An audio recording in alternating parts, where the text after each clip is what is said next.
తూర్పుగోదావరి జిల్లా కొవ్వూరు దగ్గర వాడపల్లి శివాలయంలో అయితే యంత్రాభిషేకం జరిగిందండి. శివాలయంలోని శ్రీ దేవిదాస్ గురువు గారు ఆధ్వర్యంలో అయితే ఈ యంత్రాభిషేకం అయితే జరిగింది ఫ్రెండ్స్. ఈ యంత్రాభిషేకం చేయడం కాదు, చూడడం కూడా పుణ్యం అండి. వీడియో అయితే లాస్ట్ దాకా చూడండి ఫ్రెండ్స్, ఎక్కడ స్కిప్ చేయకండి. భక్తులందరూ కరెక్ట్గా 101 యంత్రాలు అయితే రాసి పట్టుకొచ్చారు ఫ్రెండ్స్. వాళ్ళు పట్టుకొచ్చిన యంత్రాలతో స్వామివారికి అభిషేకం అయితే చేశారు చూడండి.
नमस्ते मस्त भगवन् विश्वेश्वराय महादेवाय त्र्यंबकाय त्रिपुरात्मकाय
అరటిపండు పళ్ళు ఏమైనా తెచ్చుంటే ఇచ్చేది అవసరం పెట్టడానికి ఇచ్చారా అందరూ అరటిపండు ఇచ్చారా నారాయణ స్వాహ ఓం జ్ఞానాయ స్వాహ ఓం ధారాయ స్వాహ ఓం సమానాయ స్వాహ సదాశివాయ స్వాహ దేవతాభ్యో నమః మధ్యే మధ్యే ఆలయం సమర్పయామి దేవతాభ్యో నమో నమః సమర్పయామి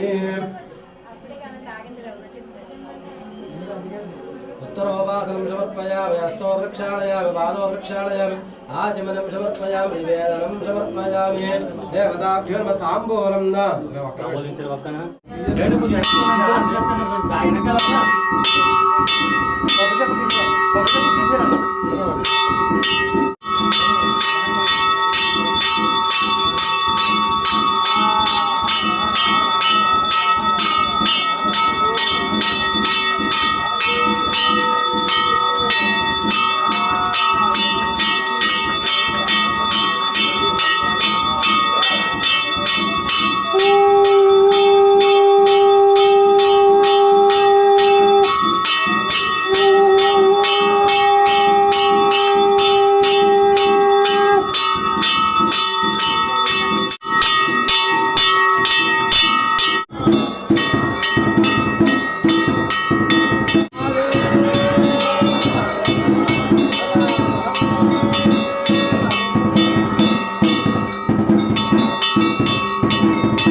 लक्ष्मी च विद्महे विष्णुपत्नी च धीमहि तन्नो लक्ष्मी प्रचोदयात् ब्रह्मपत्नी च विद्महे महावाणी च धीमहि तन्नो सरस्वती प्रचोदयात् ओम शांति शांति शांति शांति ओम सदाशिवदेवताभ्यो विद्महे वक्रतुण्डाय धीमहि तन्नो दन्ते प्रचोदयात् भास्कराय विद्महे वक्रतुण्डाय धीमहि तन्नो आदित्य प्रचोदयात् तत्पुरुषाय विद्महे नारायणाय धीमहि पत्नी च धीमहि तन्नो लक्ष्मीं प्रचोदयात् तत्पुरुषाय विद्महे समन्वक्षाय धीमहि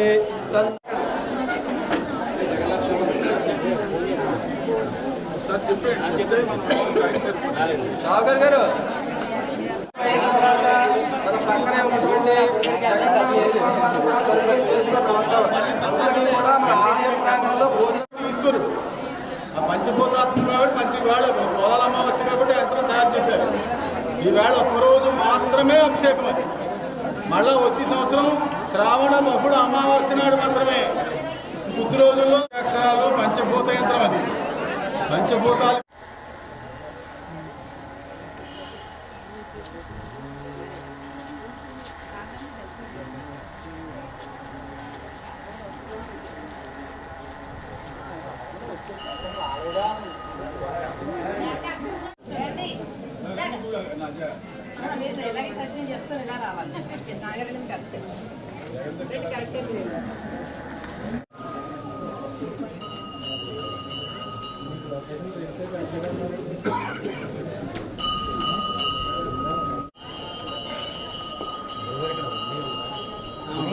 అదే ఉండి వేయండి,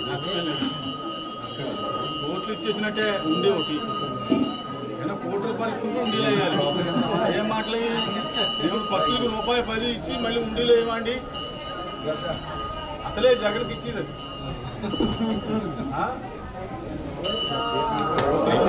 గోవిందా గోవిందా గోవిందా గోవిందా గోవిందా గోవిందా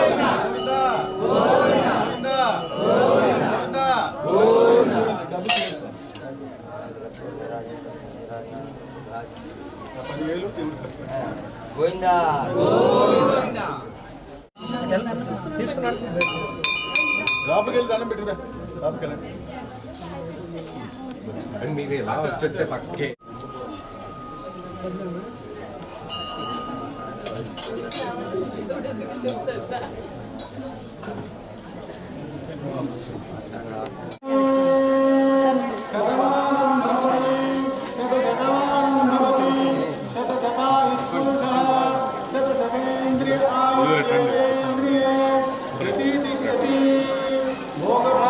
మీరు కొంచెం వెనక్కి రండి. ఏంటి వైడ్ వస్తే అందరూ వస్తారు, వైడ్ అవుతే ఇటు చూడండి ఒక్కసారి అందరు ఇటు చూడండి. కొట్టండి, చప్పట్లు కొట్టండి అందరూ.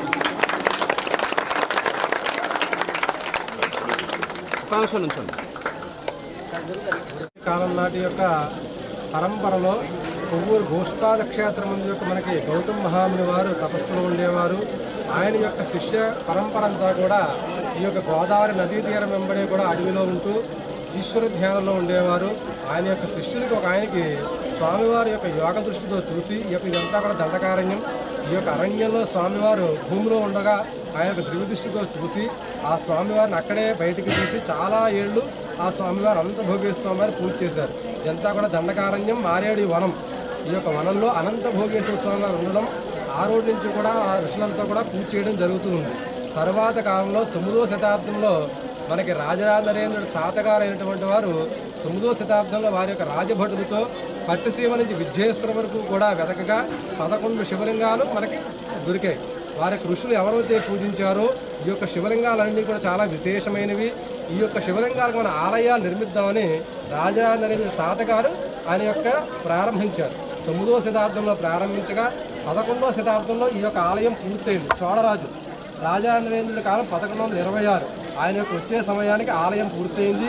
ఈ యొక్క ఆలయాన్ని ప్రవేశం చేశారు. అప్పటి నుంచి కూడా స్వామివారికి ఈ యొక్క పూజా పరంపర కైంకర్యాలు జరుగుతున్నాయి. మాది అప్పటి నుంచి కూడా వంశపారంపర్యంగా ఇది 9వ వంశం వాళ్ళు మేము. అప్పటి నుంచి కూడా స్వామివారికి విశేష కార్యక్రమాలు జరుగుతూ ఉన్నాయి. అలాగే ఈ యొక్క మన అమావాస్య కార్యక్రమం కూడా మన యొక్క గురువుగారి ఆధ్వర్యంలో ఎన్నో సంవత్సరాల నుంచి ఇక్కడ ఈ యొక్క కార్యక్రమం చాలా విశేషంగా జరుగుతోంది. ఇది చాలా విశేషమైనటువంటి కార్యక్రమం. అనంత భోగేశ్వర స్వామివారు అనంత భోగభాగ్యములు కూడా అందరికీ కలిగిస్తారు. ఈ యొక్క స్వామివారిని ఎవరైతే పూజిస్తారో వారి యొక్క పేరులోనే అనంత భోగేశ్వరుడు మనందరికీ కూడా సుఖ సంతోషాలు భోగభాగ్యాలు కలుగుతాయి అనేటువంటిది నమ్మకం. స్వామివారి యొక్క పేరులోనే మనకి అనుగ్రహం కలిగి ఉంది. ఇదే అనంత భోగేశ్వరి యొక్క మహత్యం.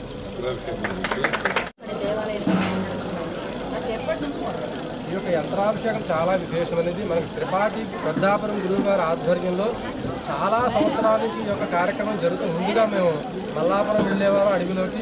అక్కడ ధార యొక్క శివలింగం చేసేవాళ్ళం కొంతకాలం జరిగింది అక్కడ. అయితే భక్తులు ఎక్కువ కాలం అక్కడ రాలేకపోవడం, చాలా దూరం అడవి అవ్వడం వల్ల కొండ గురించి చాలామంది రాలేకపోయేవారు. ఆ తర్వాత గురువుగారు ఈ యొక్క అనంత భోగేశ్వరు పెద్దాపురం గురువుగారు త్రిపాఠి గురువుగారు మన యొక్క అనంత భోగేశ్వరుడు చాలా విశేషమైన స్వామివారు. ఈయనకి ఈ యంత్రాభిషేకం చేస్తే చాలా విశేషమైన ఫలితం వస్తుందని చెప్పి వారి యొక్క శిష్యులందరికీ కూడా ఈ యొక్క స్వామివారి గురించి చెప్పి ఇక్కడే ఈ యొక్క యంత్రాభిషేకం చేద్దామని ప్రారంభించి చాలా సంవత్సరాలుగా ఇక్కడ ఈ కార్యక్రమం ప్రారంభించారు. భక్తులందరూ రావడం కోసం సౌలభ్యంగా ఉండడం, అలాగే స్వామివారి యొక్క అనుగ్రహం చాలా ఎక్కువ ఉంటుందని స్వామివారి గురువు గారు చెప్పడంతో భక్తులందరూ కూడా ఇక్కడికి వచ్చి కార్యక్రమం చేయడం జరుగుతుంది. ఇక్కడ గోదావరి ప్రాంతంలో మనకి ఎంతో శక్తివంతమైన శివలింగాలు చాలా ఉన్నాయి. అయితే అన్ని చోట్లకి మనం వెళ్ళి చేయలేం కదా, చేయలేము, పరిస్థితులు అనుకూలంకపోవచ్చు. పరిస్థితులు అనుకూలించి కొంచెం విశాలమైన దేవాలయం, ఎక్కువ మంది వచ్చిన కొంతమంది ఇక్కడ ఉండడానికి కూర్చోడానికి చోటు అన్ని విధాల బాగుంది కాబట్టి ఇక్కడ నిర్వహించడం జరుగుతుంది. ఇది ప్రత్యేకం, అస్తమానం చేసే అభిషేకం కాదు, ఏదో వారానికి 10 రోజులు చేసేది కాదు. ఒక శ్రావణ బహుళ అమావాస్య నాడు మాత్రమే మహర్షులు ఆ యంత్రాన్ని నిర్ణయించారు. ఆ రోజు మాత్రం అభిషేకం అవుతుంది, 3 రోజులు అభిషేకం. ఈ యంత్రంలో చూసినట్లయితే కొన్ని అక్షరాలు ఉన్నాయి. ఆ అక్షరాలు యొక్క అర్థమే అది పంచభూత బీజాలు. పంచభూత బీజాలతో ఈశ్వరుడు చేసినట్లయితే మీరు ఏం కోరుకుంటారో ఆ ఫలితం ఇవ్వగలిగే శక్తి ఆయన. మిగతా యంత్రాలకు ఆ శక్తి లేదు ఏమా. అంచేత అది మహర్షులు నిర్ణయించారు. దానికి ఇది విధంగా ఇది అని మనం చెప్పలేము, అది శాస్త్రాల్లో రాయబడి ఉంది. అదే యంత్రం తీసుకుని మేము చేస్తున్నాం, దానివల్ల ఫలితం వచ్చింది.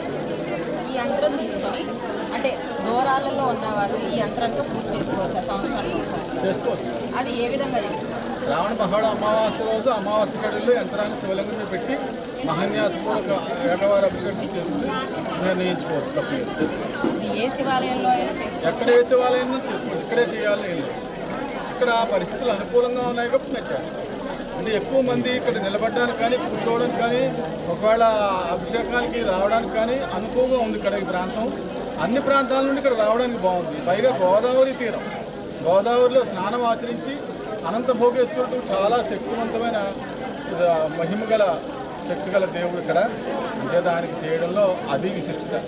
ఆ విశిష్టత కూడా కలిసి వస్తుంది. మేము అనంత భోగేశ్వరుడు ఎంచుకున్నాం. ఈ అభిషేకం చేయడానికి ఏదైనా నియమ నిష్టలు ఏమైనా? అభిషేకం చేయడానికి నియమనిష్టలో ఉదయం మామూలుగా అభిషేకం అయ్యేంత వరకు ఏమీ తినకూడదు, నిరాహారంగా ఉండాలి. అభిషేకం అయిన తర్వాత దేవుడు ప్రసాదం తీసుకోవాలి. ఇదే నియమనిష్టం తప్ప ప్రత్యేకంగా నియమనిష్టం అంటే చేసుకోవచ్చు, ఎవరైనా చేసుకోవచ్చు.